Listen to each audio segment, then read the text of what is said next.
Hello, everyone. It's Stacey Ellis here, and I am back with a booktube. Finally, yes. I am going to do a wrap up. I guess I can call it like a half year wrap up or an up to date wrap up of the books that I've read. If you've been following me, you know that I've been in school. So I haven't been on here, but I have been reading. However, I will admit I haven't been reading as much as I have in the past. Because I've been focusing on my dissertation, so I figured I can probably summarize all the books I've been reading the last half year or so. Actually, it's probably longer than half year because it's August right now. Um, I tried to go based off of the last time that I did a booktube. So we'll just see if I don't know if I did the right starting point or not. I might have more books that I read or whatnot, but um, I am doing this real quick. I'm not going to go into a whole lot of detail because I have family coming over, and so I just wanted to do this video real quick. I've been cleaning all day and trying to get stuff together, but I will have family here and for about 4 days, so I wanted to get it on here quickly because I won't have another chance until probably in time for my August review. So, or wrap up. All right, so I have a bunch of books here behind me. I'm gonna grab. Where do I want to start? Yeah, I'm gonna start over here. I think my last book tube was on holy estrogen. This is another book I read closely after it called Emotionally Healthy Spirituality. And I thought it was going to be about like emotions and whatnot, but it's about your spiritual walk, what a healthy spiritual walk is. I actually ended up really loving this book a lot. And you know what? Let me go ahead and open up my Goodreads and see. I think I gave it 5 stars. I did. I gave it 5 stars. Um, I thought that I wasn't gonna like it. I ended up loving it. And this is by Peter Scazzero. Um, so it says it's impossible to be spiritually mature while remaining emotionally immature. Um, so it talks about, when you're growing in a church, how to avoid conflict in the name of Christianity. Um, Ignore your anger, sadness, and fear. Well, this is what most people do in the church is they ignore conflict, their anger, sadness. They use God to run from God. They live without boundaries. Um, it was really good, and I'm definitely keeping this. I'm probably going to read it again in the future. Um, so it was just really good. It's like a good keep you on check with your walk. So definitely highly recommend this. Um, I had okay, I'm gonna finish the ones from last time first. So I did do, let me see if I can open this bigger. I finished Many Waters by Madeline L'Engle, which I actually really loved this story. Out of all of them, I think this was my favorite because she uses the story of Noah and a time of Noah. Um, and it was just so interesting. Because like if you've ever read like the book of Enoch, Jubilees, things like that, like some of the stuff, like it sounds kind of like fantasy. And so she kind of takes some of those elements and creates a story. So like the Nephilim, for instance, are in this story. I I think this was my favorite out of all of her books in the Wrinkle in Time series. I gave it 5 stars. Um, and then I had a kind of quick read by A.W. Tozer, The Pursuit of God. I was listening to it on audiobook. I'll be honest though, I don't remember what it's about, but I gave it 4 stars, if that helps with anything. Um, okay, the next book So I had finished through the Bible last year, and I had went through the Action Bible next. So I went through this because I had given one to my nephew, and in Dallas Metro we gave these out, and so I wanted to read it for myself to see what was in there, because a lot of times with the children's Bibles they'll take out things or they'll like reword it, and they definitely did. I think I did do a review on this. Now that I think back, but yes, I really loved it. I there were some elements of it that I did not like. It was very Eurocentric. I thought that um, they purposely put certain characters as a European, like David, for instance, and uh, just a lot of them, like they did not look like an authentic Jew. Like you could tell they were trying to make them like a white person. Not that I'm against white people. I'm half white myself, but I that was one thing I did not like about this book, personally. Okay. Um, I did DNF, the Ragamuffin Gospel. So I was listening to it on audiobook, and I just, not that it's not good. It's by Brennan Manning. I think a lot of people would love this book. I was just so bored with it. So I just was like, forget this. I can't do this. I'm just being honest. I just didn't like it.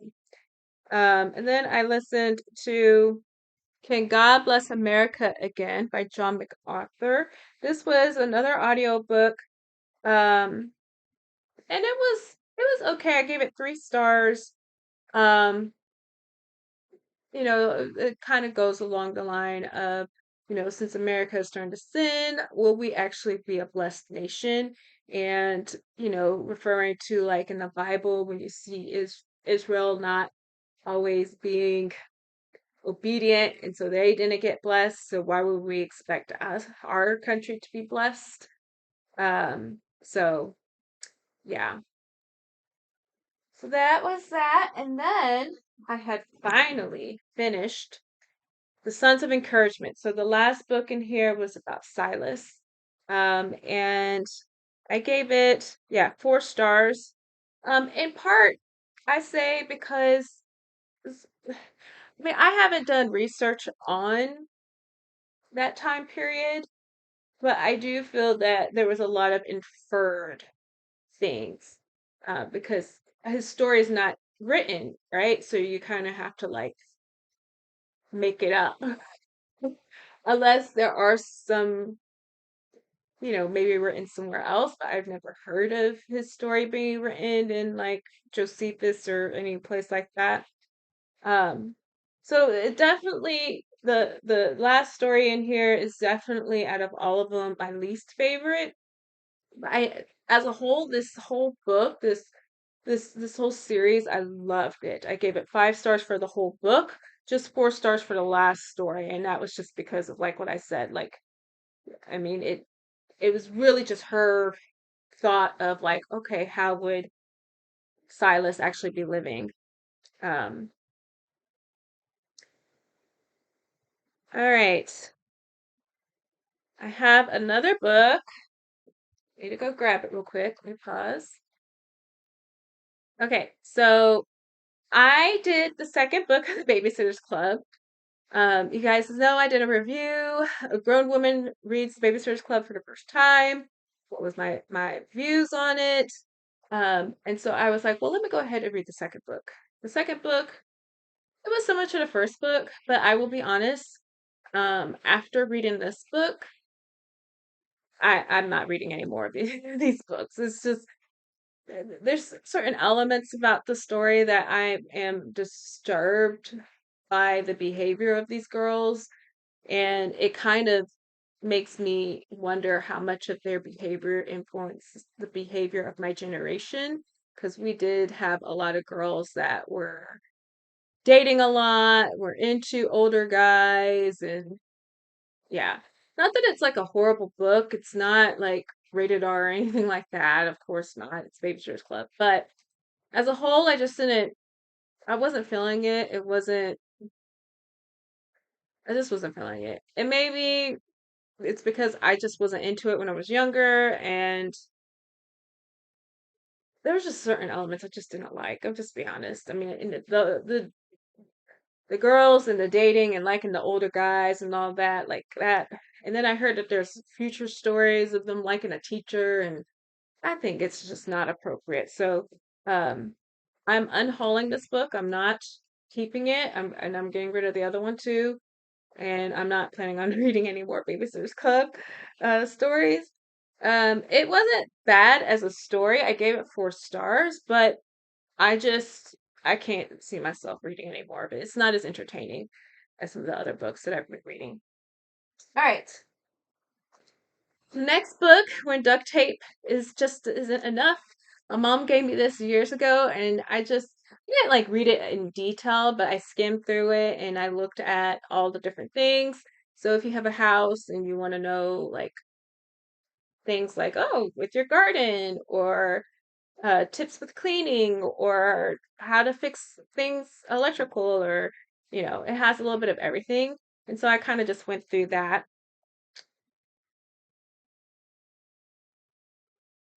Okay. Then we enter into some books that after I read the Bible last year, and then up into I started reading the Bible again this year, which I'm almost done reading that this year too. I had several books that I was reading for study for myself.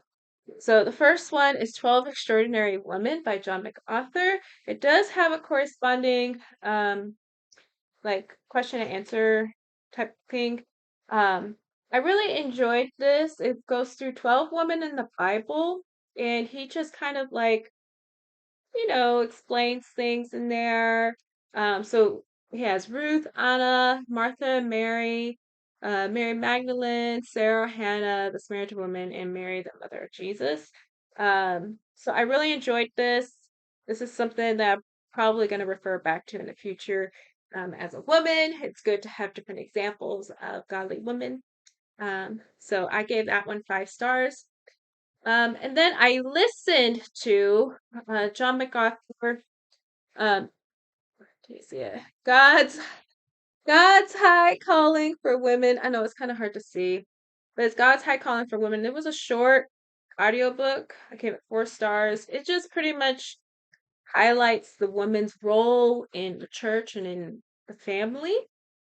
Um, and so I think it was a good book. I gave it 4 stars. It was a little like I already knew a lot of that stuff, so I wasn't like, wow, But for the common Christian believer, if you are new to the faith and you're wondering, as a Christian woman, how should you behave? This would be a good book for you.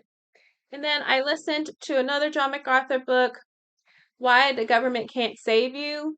So it's kind of along the same lines as the other government book that I read or listened to by John MacArthur. It is exactly like what it's talking about, why the government can't save you. So a lot of people are referring to the government to fix their problems, and all these different policies and whatnot, when in all actuality it's God that is here to save us, not the government. And so I gave it 4 stars. The next book that I read is The Origin of the Bible by Bruce Packer, Comfort, and Henry. And I actually was referred to read this by uh, someone that I know that is a missionary, because I had posted something on Facebook about the origin of the Bible. And little did he know, I actually already read the book. I have the book, and I read it recently, before I posted my comment about the Bible. I posted a comment about the Apocrypha, basically. Um, and, maybe I'll have a YouTube video in the future about the Apocrypha and my views on the Apocrypha. Um, but this book does give you a historic summary of where the Bible comes from. It is a summary, in my opinion. It does not go into great detail, in my opinion. I've read other books about the origin of the Bible. This is a good book. This is a good book. So if you do have questions, this is great. There is a lot of extra things in here that you probably don't care about. I mean, there was maybe 2 or 3 chapters in here that actually was like, oh, this is good in terms of like the origin of the Bible. But there's other stuff like that talks about like the different types of literature in the Bible, the different manuscripts, all that type of stuff. And you may or may not care about that stuff. So, um, but it was good. I gave it 4 stars.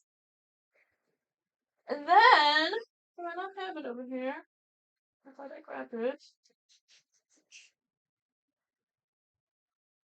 I thought I grabbed it. Did I? Hold on again. I had it on the floor over here. I read Dr. Tony Evans' Kingdom Marriage. Um, so we were supposed to read this through our life group, and I think we started, but we never actually did anything with it. So I just finished it because I bought the book because I thought we were going to use it in our life group, and we didn't. This is good for, again, if you're a new believer, if you are kind of young in your walk with God, young in, how to practically live out your faith. I think this is a good book for you. Kingdom Marriage. If you've been Christian for a long time and you read a lot of marriage books, this is probably repetitive for you. For me, it was a little boring. It was kind of like, I already know this, type of thing. Um, but it's not like it's bad content or anything like that. It's just for me, I was bored because I already heard this stuff over and over again. I've read a lot of books about marriage as a Christian. But it is a good book if you are, you know, like what I said. I gave it 3 stars personally, not because it's not a good book, but for me, I was bored. I already knew a lot of that stuff. And then I also did a devotional. This was my first devotional in a long, long time. My dad gave me this Women of Color daily devotional. Um, it was nice to not have to have something that was very, very deep, especially while I was working on my dissertation and using my brain a lot. So this was a nice, easy read for me to read every morning. It was a little boring. Some of the stuff was a little boring, and I didn't agree with everything that was in here because that's just the type of person I am when it comes to Bible stuff. Um, but it was fine. I gave it 3 stars. Another book, which I think is on my shelf. It is. Let me grab it.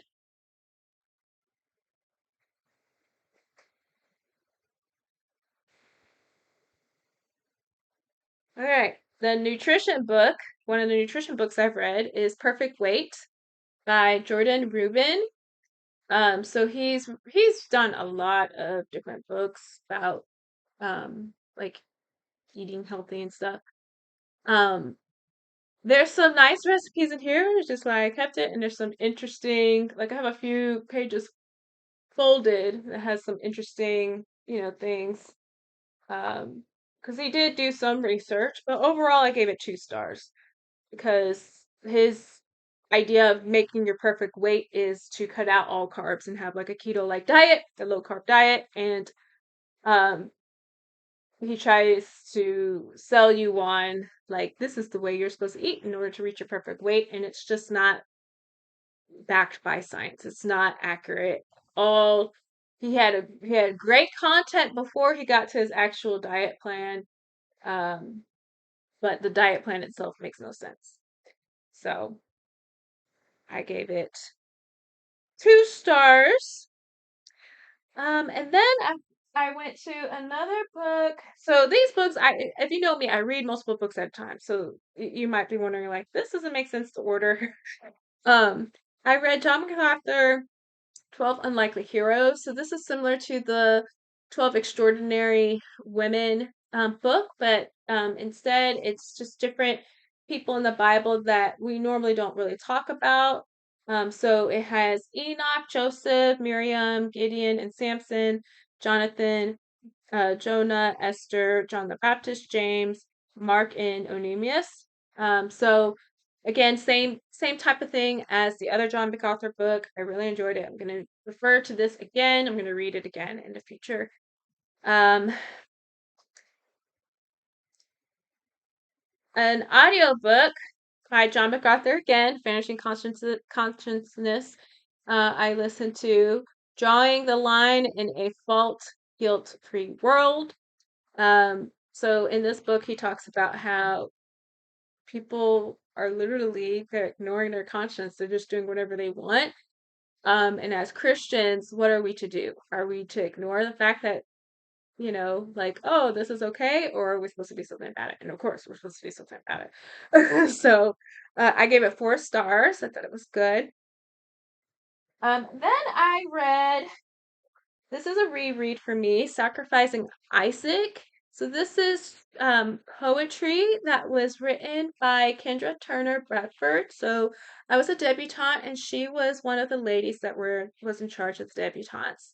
And she gave each of us one of her books, and it's actually like I read it again. I was like, man, she actually knew a lot about the Bible. Like, at the time, I was just like, okay, debutantes, la da da da. I wasn't really thinking about like how strong of a faith and knowledge of God. I was a debutante. I wasn't thinking about that. But reading this, I was like, man, she actually was with God and knew her stuff. I thought it was really good. The next book that I use as a devotional is The 12 Ordinary Men. So this goes through the disciples and each disciple. So it's similar to the other 2 books that I referred to that were similar to these. Again, great read. Definitely recommend them. It's great for devotional. Then I had an audiobook at home. Oh, this lighting. At Home with Madam Chic. So becoming a connoisseur of the daily life. So that is just like etiquette stuff, how to make your house more homely. If you have people coming over, what are little things that you can do to have more etiquette? So that was that. Then I listened to Johnathan Cahn's Return of the Gods. So he has a few fiction books, and then this is a nonfiction. So if you've heard of Harbinger, this is kind of explaining the stuff in Harbinger, the different gods, Baal and Ezra and all that type of thing. I gave it 4 stars. I thought it was very interesting. It's a lot of stuff that you might not even realize that these ancient gods are actually embedded in our society in different symbols and different things. It's not a conspiracy or anything like that. Like it's actually like, oh my gosh, I can't believe this. Um, so it is a good read. I do recommend it if you're into that type of stuff and you're interested. Then we have Polish Your Poise. So this is by Madam Chic again. So this is, or with Madam Chic. It's Jennifer Scott. I say Madam Chic. It's Jennifer Scott. So this is similar to the other book, but it's more about your parents this time, which I am not following her advice. Like wearing a t-shirt and like I don't really have like makeup on or anything like that. I'm not following her advice right now. I was just trying to get on here real quick. But you should try to stay put together. I would say that. Next, we have When God Does Not Make Sense by Dr. James Dobson. This was a great read. I give it 5 stars. Um, sometimes we face really hard times and we can't understand. Like if someone dies or if you go through cancer treatment or, bad things happen. And sometimes it's hard to understand, like, why is this happening? And, where are you, God? This book was so good. Definitely keeping it. I definitely feel like I'm probably going to have to read it again when I'm hitting one of those seasons in my life. 5 stars for sure. Then I read or listened to the last book of Madeline, An Acceptable Time. I gave it 5 stars. So I've officially finished that whole Wrinkle in Time series. I'll be honest, I do not remember that book. That was back in I finished it in March. I don't remember it. I also don't remember the C.S. Lewis Weight of Glory. I was listening to this one. I don't remember this one either. I know that there was a bunch of sermons in there. Oh, I actually have a hard copy of the book on the bookshelf. Um, I remember there was one called Weight of Glory. I don't remember all the other sermons. I gave it 3 stars, if that tells you anything. There's definitely other things by C.S. Lewis that I like better. Um, and speaking of Johnathan Cahn, I did listen to The Harbinger by Johnathan Cahn, and it's very similar to The Return of the Gods, but it's turned into a fiction story, and it was really good. Gave it 5 stars. Then I listened to How to Study the Bible by John MacArthur. I've I've heard his views on how to study the Bible in the past. I've actually followed his program.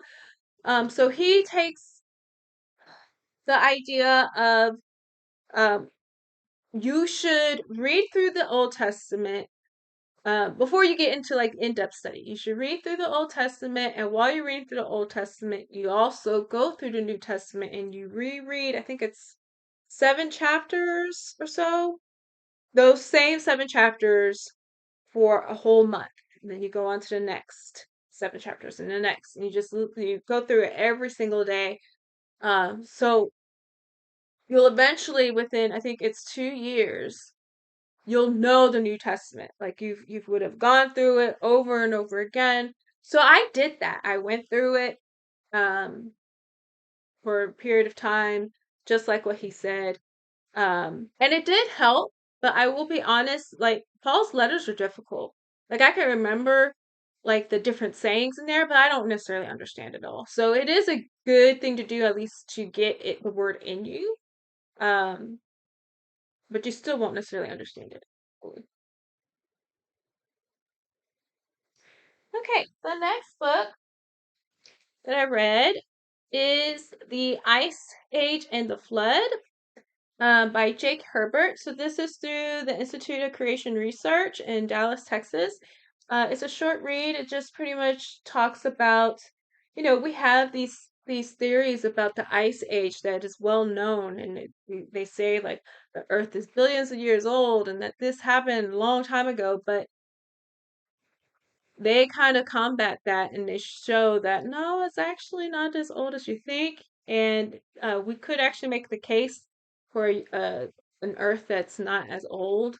And it uses Noah's flood as one of those examples. And it talks about carbon dating and how that is not necessarily the most accurate as well. Great read. Okay, then, so before I show you this, I am not a Democrat or a Republican, okay? But I do believe in listening to everyone, okay? Before somebody over there trying to say that I'm crazy or something like that. But I did listen to Crippled America by Donald Trump. So, the elections are coming up. He's running again. I was like, well, let me listen to his book and see, what was going on. And I'll be honest, some of the stuff that he said, like, it actually came to pass. And some of his policies he said and that he would do, he ended up doing. So I just thought that was interesting. I don't think he's as bad as some people put him out to be. I have no idea with the indictment and all that type of stuff. Obviously, that's a different thing. And if he treats women a certain way and stuff like that, like yeah, I get it. But in terms of just like politics and stuff, I think his politics, he did have some good policies that he put forth and stuff. So I mean, you can't deny that, but some people just don't like him as a person, but I'm not here to argue about his personality and stuff. The book talked about the politics stuff, and I was like, okay, I thought it was an okay book. I think I gave it 3 stars. Um, then I listened to Smarter, Not Harder by Dave, oops, Asprey, Biohacker's Guide to Getting Your Body and Mind You Want. This one, I gave it 2 stars. I tried to make it through. I ended up having to skip through stuff because I didn't agree with some of the stuff he was saying. I thought that he was just rambling on. Um, yeah, like it's just his opinion on things. Like, really, I was like, this is not backed by science, really. Like, he thinks some of it, yeah, maybe, but no. All right, then one of my children's reads, Great Riddles and Giggles and Jokes. Um, so again, this was when I was stressed out with my dissertation. I just needed something lighthearted, at the end of the night to read to lift up my spirits, and I would read some jokes. So we have that. Another book, 100 Questions and Answers about Sleep and Sleep Disorders. So I am very curious about sleep. I personally, if I don't get enough sleep, I get migraines. So I try to get enough sleep, and so I really enjoyed this book. It does answer a lot of questions about sleep and the importance of sleep and the effect of sleep on your health overall. Definitely enjoyed this book. I gave it 4 stars. Another devotional that I read this year before I went back to the Bible was a faith and culture devotional um, by Kelly Monroe Kohlberg and Lael Arrington. I really like the fact that these were women that put this book together. Because most of the time, a lot of the Christian books that are on like deep stuff is by men. So I really admired that these were 2 women that came together to create this book. But I will be honest, I did not like it that much. There are certain devotionals that I did like, and I underlined, but overall, like the book as a whole, it wasn't my favorite devotional. I only gave it 2 stars. But I do, like I said, I still appreciate those 2 women. I have another nutrition book, The Balancing Act Nutrition Weight Guide by Georgia Costa. So I read this because we have the Cooper Clinic here in the Dallas Metroplex. It's a well-known clinic for people with cardiac issues, and weight loss is one of the things that obviously they need. And so this was written by one of the dietitians. I don't even know if she works there anymore. I was just interested. This is a guide that they give to the patients. It is outdated. There's a lot of information in here that's outdated. Like most of the meal plans in here are very low in protein, for example. And some of them aren't even balanced meals. Like one of the meals for lunch that they had was like cottage cheese and fruit. I'm like, that is not a balanced lunch. They're going to be hungry again. Like, that's not a good example. But there's a lot of great tips and stuff in here. I definitely am going to use some of these things and modify it for resources for my clients because it was pretty good. But I don't recommend you read it because it's outdated and it'll give you some bad info. But it's okay in terms of for right now. Okay. Then I have some children's books that I went through. Um, and this was, let's say it was last year, a little bit of last year. I might have covered some of this. Um, the end of last year, I did do the Christmas Carol. I feel like I might have shared this stuff with you guys. I don't remember the last time I did my thing, but in case not, so I saw the Holy Estrogen. So that's in December when I finished the Holy Estrogen book. But before then, I read The Christmas Carol. Yeah, I think I shared this. I did share those books, so I don't need to repeat. I don't need to repeat. Um, Yeah, I don't need to repeat those. I think I already shared those. So that's what I've read until August. I'm gonna have another booktube here in a little bit about what I've read in the month of August. And I actually finished quite a few books the last few days. So I have been reading. Obviously, this was a 35-minute video, and it was about 8 months worth of reading material. So it's not a whole lot, but it was still something. So yeah. Um, so yeah, there you have it. That's what I went through. And thank you for being patient with me and my frizzy hair today and my no makeup face. And oh, look, this is from my rest of my arm here. So, okay, that's all I have for you guys today. I have family coming in. We're celebrating my birthday tomorrow. I'm very excited. And we're going to have a lot of fun. My parents will be here. My sisters will be here and my nephew. So we're gonna have a lot of fun this weekend, and I'm looking forward to it. All right, you guys, I will see you guys next time. Have a great weekend. Have a great day, and see y'all later.